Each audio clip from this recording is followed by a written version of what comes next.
Artificial intelligence is swiftly transforming the world, including the legal system.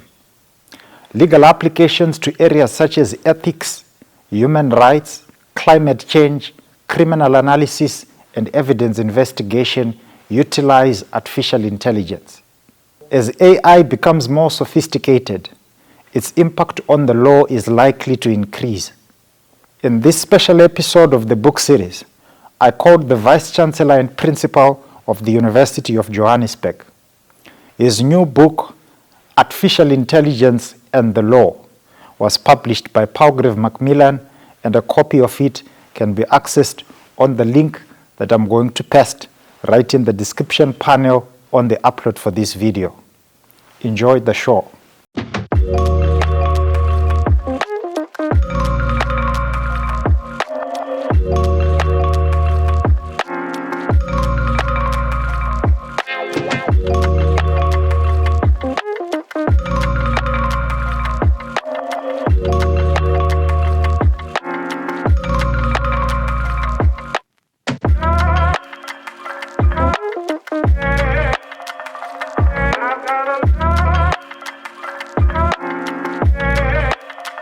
Professor Letlhokwa Mpedi, welcome. Thank you, Anotida. Finally, great to be with you. Yeah.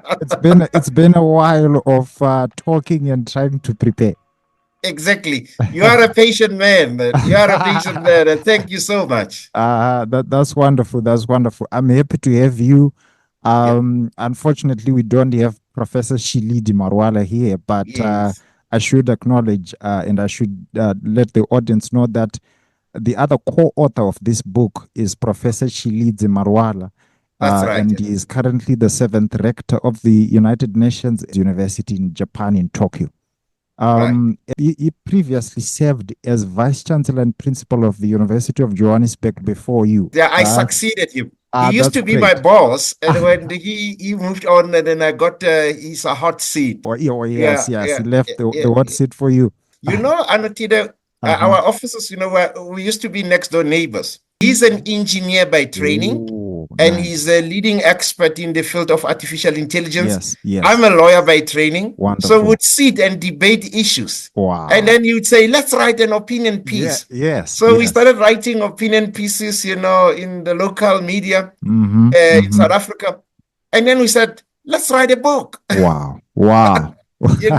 So I bring the legal side, and then he brought the artificial intelligence side. I saw his CV, and I saw that he started doing this research as way back as the 90s in Cambridge. That's true. He did like another postdoctoral fellowship at Imperial College, and the work has just been phenomenal for his lifetime up until now. I am grateful that you did this. One thing that I like about your engagement is that it's interdisciplinary. That's right. One of the biggest problems that I always say is in the knowledge industry today is that sometimes scholars don't want to talk to each other. People in history don't want to talk to people in sociology.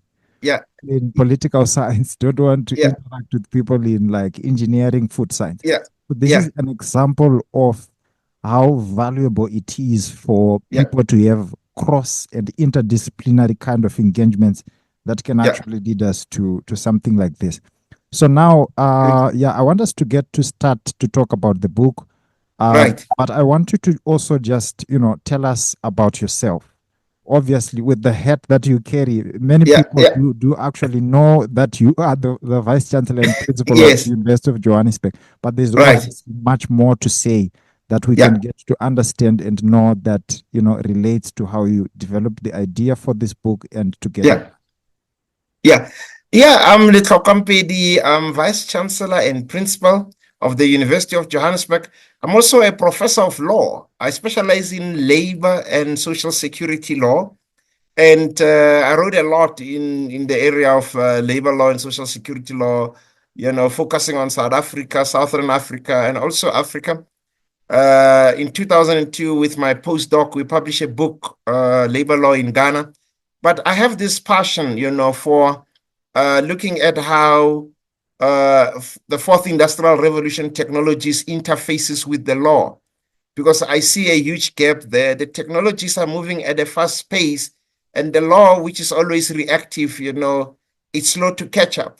So that's where my interest is. So I wrote a number of articles in the space and also opinion pieces, some alone, some with Prof. Marwala, Tshilidzi Marwala, where we look at ethical issues, the regulatory gaps, particularly from a legal point of view. And as a result of that interest, we ended up working on this book, on artificial intelligence and the law, published by Palgrave Macmillan.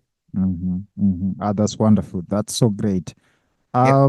And I should say you did an excellent research. This is good, and it's coming out at the right time. That's very important to emphasize. Looking at the textbook, Yeah, I had a lot of things that came into my mind. So I want you to Right. know this because it's something coming out from someone who is from a different discipline. that's So right. when I looked at the book, I could tell that this is a conversation between an engineer and a lawyer. And a lawyer, that's Right. right. Yeah, So the engineer is trying to put across that Yeah. this is what's happening in terms of international development in our technologies and our computer systems and stuff. that's right. And the lawyer is trying to also say that's going to have a very huge impact on the legal profession. That's true. So That's true. Tell me the story. So, Anotida, the lawyer says, look, this is good. It's going to yield the following benefits, but we must be careful of A, B, and C. So that is what the book is doing, highlighting some of the gaps. Firstly, highlighting the benefits, the risks, and ways and means through which we can, to the extent possible, mitigate some of the risks. If people say these technologies are going to cost people jobs, we say, yes, they are going to, destroy jobs, but they also provide opportunities through which new skills, must be learned, and we need to reskill people, and then so that we can evolve as people. I'll give you one example. At my university last year, in partnership with our Department of Science and Innovation, we launched the 3D concrete printing project, where a 3D concrete printer can print a low-cost house in 8 hours. And people were up in arms. Bricklayers were saying this thing is going to take our jobs away. And I would say, yes, it's going to do that. But all is not lost. This is also an opportunity for you guys to learn how to use these machines. Yes. It's an opportunity to learn new skills, because if this thing can print a house in 8 hours, it means we're going to need more plumbers, we're going to need more electricians, more painters, and so on. So we need to look at the bigger picture. That's great. Thank you so much. You have several other examples that you discuss in the book. You look at things like the criminal justice system. That's right. You look at justice. I want you to just pick any random example and just take us through how you explain the relationship between artificial intelligence and the law. Yeah, let's start with access to justice. Access to justice is a problem. I mean, the people with the resources can access our courts. Sometimes court cases can drag on for years because of the complex evidence that must be analyzed. And through this AI, we say that there is a potential of AI enhancing access to justice. And here, we look at it from a point that it must also ensure that, the society has access, to justice in a fair and equitable manner. And the examples that one can give, using AI capabilities, is to automate routine tasks, use it to analyze large volumes of data and make complex information more accessible. And we argue in the book that this can significantly contribute to making legal services more affordable and accessible, especially to the marginalized and vulnerable groups and categories of persons. But then, if you look at this, there you can use your various AI applications, such as AI-powered chatbots for basic legal advice, predictive analytics for informed decision making, and natural language processing, for simplifying text. But we also highlight the potential, while we highlight the potential benefits, we also, flag some of the challenges, associated with the use of AI in the legal sector. And this includes issues such as bias, questions around data privacy, and of course, the need for human oversight. You cannot completely outsource access to justice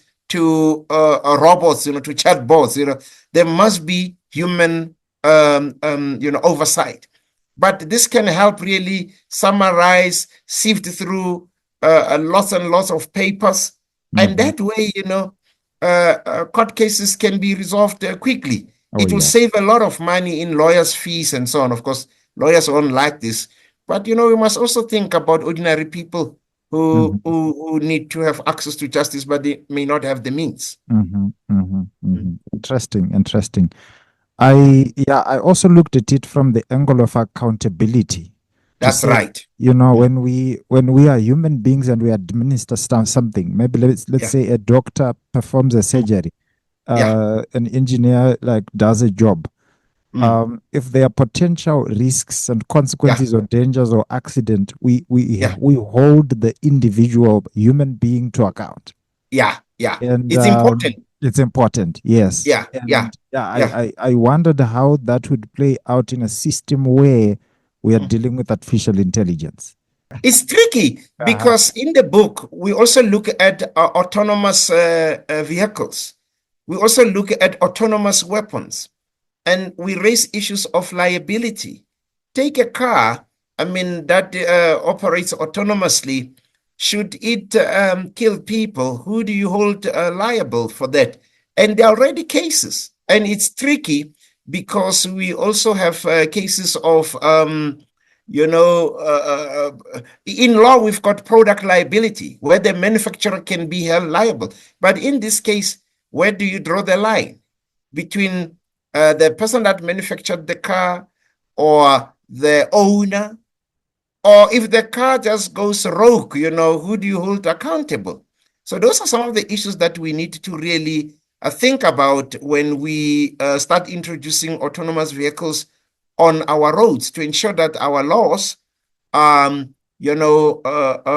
able to deal with this type of matters. Interesting. Do you think that our people are aware of these fundamental changes, with the necessary kind of pace and agency that is required, because these things are transforming everything? Yeah, and at a fast pace. Look, I'll tell you, Anotida, one of the reasons we put this book together was to really educate a lot of people, conscientize lawyers that may not be thinking about these things. Of course, it's for the students, but also it's written in such a way that policymakers should be able to read. It's not legalistic or too technical. It's written in simple English and in a simple way to follow, because we have a duty as institutions of higher learning to educate people about these things. Look, with all due respect, many lawmakers are clueless when it comes to these things. Many judges are clueless when it comes to these things. Now, when a matter is brought before a court of law, a judge cannot say, well, litigants, go home. I know nothing about this. That judge must decide on the matter. So judges must also educate themselves about these issues. Yeah, it's a lot of education needed. Being judges, they have to just issue the judgment. So whether or not you have informed opinion or have everything, everything on your desk, it doesn't matter. So I think that's a very important contribution you made with this book. I should say, I'm really proud and happy to have this text and to be able to market it on our platform like this. So what target audience are we dealing with? Did you have a target audience specifically in mind when you wrote it? Definitely. Firstly, we started, we direct this book at students, because that is where you catch them early, right? And for that reason, we added also questions. Each chapter has about 15 to 20 questions of things that, people can reflect, use that, to test themselves.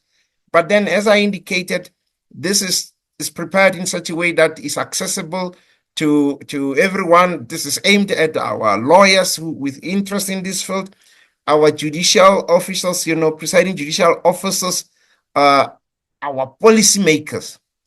It's extremely important for our policymakers to understand these issues so that they can come up with proper policies. Our lawmakers need to understand this because they are the ones who will need to draft laws that will fill these gaps.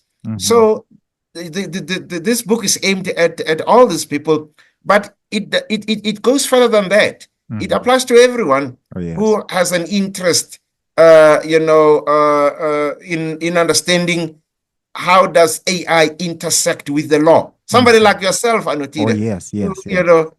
Yes. Wonderful. I don't know how to thank you, for making this time and for having this conversation with me. I'm very grateful to have you, Professor Letlhokwa Mpedi. Viewers and listeners, if you would like to access a copy of this book, Artificial Intelligence and the Law, it can be accessed by clicking the link that is in the description panel on the upload for this video. Professor Mpedi, I should tell you one last interesting thing. Yes. I was talking to a group of political science scholars. Yes. And I told them that if you guys carry out a very interesting research about the intersection of elections and AI, politicians will take you very seriously. No, you're making an important point. And the more these issues are ignored, is the more people always cry foul, Yes. And also learn how to use these technologies, use social media and so on. Such a book will be nice. Would be nice. Wonderful. Thank you so much, and have a wonderful day. Thanks for having me. Wonderful. Keep well. Wonderful. Bye-bye.